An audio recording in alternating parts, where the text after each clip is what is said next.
తర్వాత సినిమా పాటలు రాయడంలో మీరు ఎదుర్కొన్నటువంటి సవాళ్ళు ఏమైనా ఉన్నాయా? ఉంటే ఎటువంటివి మీకు ఏమైనా గుర్తొస్తున్నాయా? సవాళ్ళు చాలా ఉన్నాయండి. ప్రతి పాట సవాలే, కానీ సవాళ్ళు ఇది సవాలు అని చెప్పి విసిరిన సందర్భాలు కొన్ని ఉన్నాయి.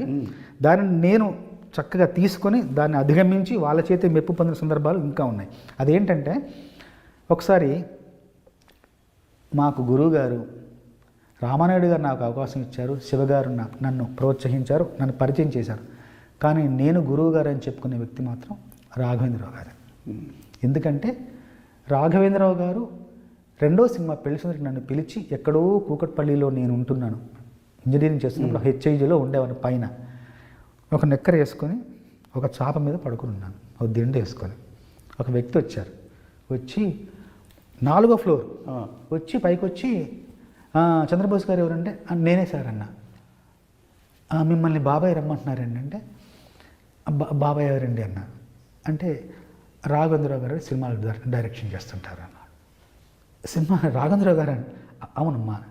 రాఘవేంద్రరావు గారు రమ్మడం ఏంటి, మీరు రావడం ఏంటి, ఆయన మనిషిని పంపించడం ఏంటి, వెతుక్కుంటూ నన్ను రావడం ఏంటి, కూకట్పల్లిలో నేనుండు అని నేను చాలా ఆశ్చర్యం గురై పదం కిందికి వెళ్ళగానే అప్పుడు ఎస్టీడీ బూత్లోకి వెళ్ళి మాట్లాడించారు రాఘవేంద్ర గారితో. ఏమ్మా ఏం చేస్తున్నావు అంటే, సార్ ఏం లేదు సార్, ఇట్లా ఇంజనీరింగ్ అయిపోయింది, ఇట్లా ఒక పాట రాసాను తాజ్మహల్, తర్వాత ఇంకేం లేదంటే, వస్తావా తిరుపతికి అంటే, వస్తాను సార్ అన్న. కాబట్టి ట్రైన్ టికెట్ బుక్ చేస్తే తిరుపతికి వెళ్ళిపోయారు. వెళ్ళేసరికి భీమాస్ హోటల్లో వెళ్ళాను. స్నానం చేసి వెళ్ళేసరికి పెద్ద హాలు, కీరవాణి గారు, పక్కన జమినీ గారు, పక్కన గిరిజాపతి గారు, పక్కనే పోల్సన్ గారి బృందం. ఇది రాఘవేంద్ర గారు తెల్లటి ఒక టేబుల్ మీద రాఘవేంద్ర గారు కూర్చున్నారు, కోడైరెక్టర్లు కూర్చున్నారు. నేను వెళ్ళేసరికి మంచి పొగలు, పరిమళాలు, మంచి వాతావరణం. కీరవాణి గారు ఇలా నవ్వుతూ చూశారు. అప్పుడు ఆయన చేస్తున్న బాణి ఏంటో తెలుసు, మా పెరటి చెట్టు పళ్ళన్ని కుశలం అడిగే, మా తోట చిలకమ్మ మీకోసం ఎదురే చూసే. నా కోసం ఎదురు చూస్తున్నారా అన్నంతగా ఆయన అప్పుడు పాడుతున్నారు. అడగానే నేను కూర్చున్నా. చంద్రబోస్ గారు బాగున్నారని, బాగున్నాను సార్ అన్నాను. కీరవాణి గారేంటి, రాఘవేంద్రరావు గారేంటి, నేనేంటి, వాళ్ళ పక్కన కూర్చోడం ఏంటి. కాసేపు అంత మాట ముచ్చట ఎంత అయిన తర్వాత సందర్భం చెప్పారు రాఘవేంద్రరావు గారు, కో డైరెక్టర్ చెప్పారు.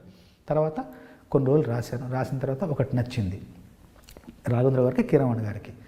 సరిగమ పదని సరాగం త్వరపడుతున్నది మాఘం, తకదిమి తాళం ఎప్పుడెప్పుడన్నది మేళం. ఈ పాట అందరికి నచ్చింది.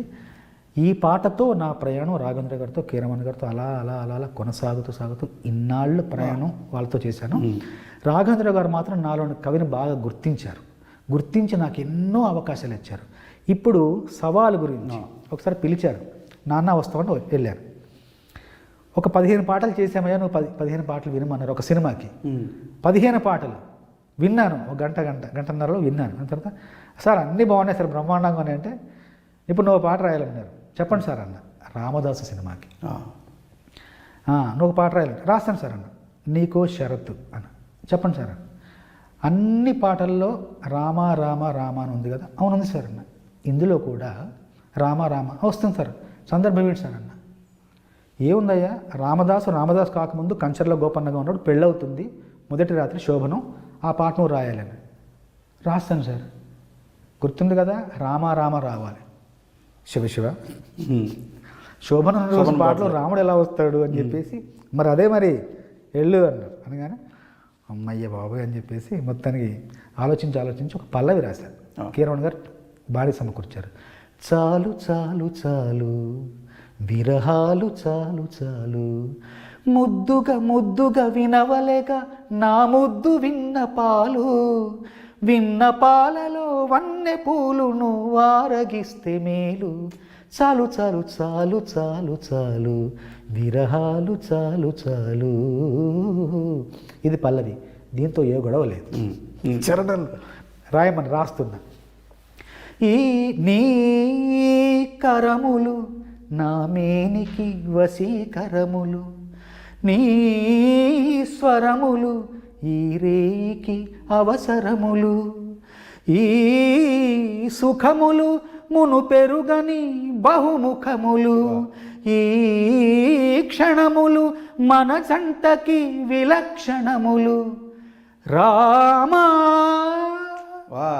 రామా ఇంటికి మన్మధుడా అను పిలుపులు, ఆలీలలు అవలీలలు చాలు చాలు చాలు చాలు చాలు. ఒక రాముడు అయిపోయాడు. ఒకటైంది. రెండోది, ఈ చిలకలు సరసానికి మధుర గుళికలు, ఈ పడకలు మోక్షానికి ముందు గడపలు, ఈ తనువులు సమరానికి ప్రాణధనువులు, ఈ రణములు రససిద్ధికి కారణములు. విరామాలెన్నడు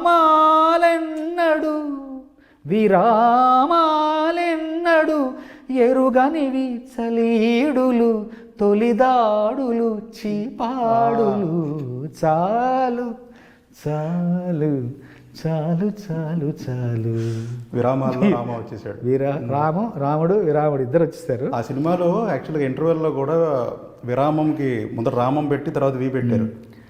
అలాగా రాఘవేంద్రరావు గారు ఇంకా మెచ్చుకొని, అంటే ఒక సరదా ఒకలాంటి పోటీ ఆయన చెప్తుంటారు. నేను దాన్ని ఎలా అందుకుంటాను, ఎలా తీసుకుంటాను, ఎలా మళ్ళీ అందజేస్తానన్నది అప్పుడు సరదాగా ఉంటుంది రాఘవేంద్రరావు గారితో.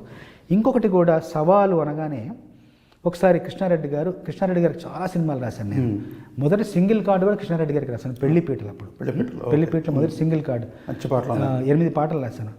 అప్పుడు రచయితకు, అంటే ఎప్పుడు రచయితకు గౌరవం, గుర్తింపు ఉంటుంది, ప్రేమ ఉంటుంది, అభిమానం ఉంటుంది. కానీ ఒక 24 షీట్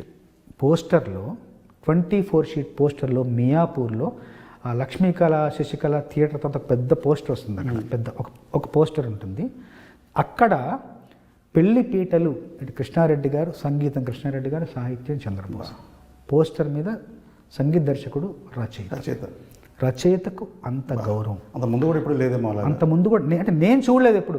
రచయిత పేరు ఉంటుంది కానీ రచయిత ఫోటో, సంగీత దర్శకుడు ఫోటోతో ఒక పెద్ద పోస్టర్ డిజైన్ చేసి ఇవ్వడం అనేది చాలా గొప్ప విషయం. ఎందుకని నేను ఒకటే మాట చెప్తాను, అందరికీ చెప్తున్నాను. అక్షరం, స్వరం గొప్పది, చాలా గొప్పది. స్వరం కంటే అక్షరం మరింత గొప్పది. అక్షరం ముందు పుట్టింది, తర్వాత స్వరం పుట్టింది. అక్షరానికి స్వరం అలంకారమే కానీ స్వరం సమస్తం స్వరం మాత్రం కాదు. అక్షరం ముందు ఉండాలి, దానికి అలంకారంగా, దానికి ఒక భూషణంగా స్వరం వెనకాల బయలుదేరాలి. కాబట్టి మాటకు గౌరవం ఇచ్చే సంగీత దర్శకులందరికీ వందనం, అభివందనం. మాటను గౌరవించండి, మాటను నిలబెట్టండి, మాటకు ప్రాణం పోయండి. మాటే చిరకాలం శ్రోతల గుండెల్లో మారుమోగేది, శ్రోతల ఆలోచనలో మార్పు తెచ్చేది మాటే. దానికి స్వరం అలంకారప్రాయంగా మాత్రమే ఉండాలి. ఇది నేను నమ్మిన సత్యం, నమ్ముతున్న సత్యం. ఇలాగా ఒకసారి కృష్ణారెడ్డి గారు వెళ్ళాను, కూర్చున్న తర్వాత, ఏమండి విజయం గురించి ఒక పాట రాయాలి సార్. రాస్తాను సార్ అన్న. అంటే పెద్ద పెద్ద మాటలు, పెద్ద పెద్ద ఆలోచనలు, పెద్ద పెద్ద అట్లా కాకుండా చాలా చిన్నగా, సున్నితంగా అందరికీ అర్థమయ్యేలాగా ఉండాలి. ఉంటుంది సార్ అన్న తర్వాత ఇప్పుడు 6వ ఎక్కం, 8వ ఎక్కం, 13వ ఎక్కం కష్టం. అవునండి. 1వ ఎక్కం కష్టం కాదు. ఒక ఎక్కం 1, ఒక 2, 2, ఒక 3, 3, ఒక 4, 4 ఇంత సులభంగా ఉండాలన్నారు. అయిపోయింది అనుకున్నా. మళ్ళీ కాసేపు అయ్యాక టీ వచ్చింది. టీ తాగుతుంది మళ్ళీ ఆయన టీ చూడగానే ఇంకొక ఆలోచిస్తున్నాను. ఏమండి, బిర్యానీ చేయడం, పలావ్ చేయడం, ఇంకేదో చేయడం కష్టం, కానీ టీ చేయడం కొంత సులభం అన్నిటితో పోలిసి. అంత సులభంగా ఉండాలన్నాడు.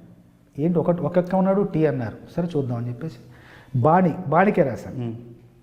బాణి ఏంటంటే తన్నానా తానా తానా తారనా తన్నాని నానా తారానా ఇలా ఉంటుంది. తీసుకెళ్ళాను అమ్మవారిని, ఒకసారి ప్రార్థించుకున్నాను, ఏదైనా ఇమ్మన్నాను. ఆ రోజు ఆ బాణికి ఇచ్చిన మాటలు 1, 2, 3, 4 ఎన్నో ఉన్నాయి అంకెలు, 1వ స్థానంలోనే ఎప్పుడు నువ్వుండాలంటే చెబుతాను కొన్ని లెక్కలు. 2 పూటల 2 చేతుల 3 పూటల 2 చేతుల 3 పూటల కష్టపడితే 5 అవునురా. నలుగురాడిన 4 మాటలు 5 నుండి తీసేయరా. చివరి ఫలితం ప్రథమ స్థానం నీదే కదరా. 1 2 3 4 ఎన్నో ఉన్నాయి అంకెలు. చరణం. చాయ్ చెయ్యాలంటే టీ చెప్పారు కదా, చాయ్ చెయ్యాలంటే పాలు నీళ్ళు 2 ఉండాలి. పంచదార బాగా కలపాలి. టీ పొడి వేసి ఉడికించాలి. మరిగిన వెంటనే వడబోయాలి. Ready full tea. సక్సెస్ రావాలంటే దీక్ష లక్ష్యం 2 ఉండాలి. క్రమశిక్షణనే బాగా కలపాలి. ఆవేశంతో ఉడికించాలి. ఆటంకాన్నే వడబోయాలి. Ready success tea. వా వా వా, ఒక్కటో ఎక్కం చాలా చాయ్ చేసే బాల విధానం సాహిత్యం లాగా ఉంది. అంటే ప్రతీది కూడా ఎప్పుడూ విభిన్నంగా వినూత్నంగా కొత్త కోణంలో ఆవిష్కరించడమే కవిత్వం.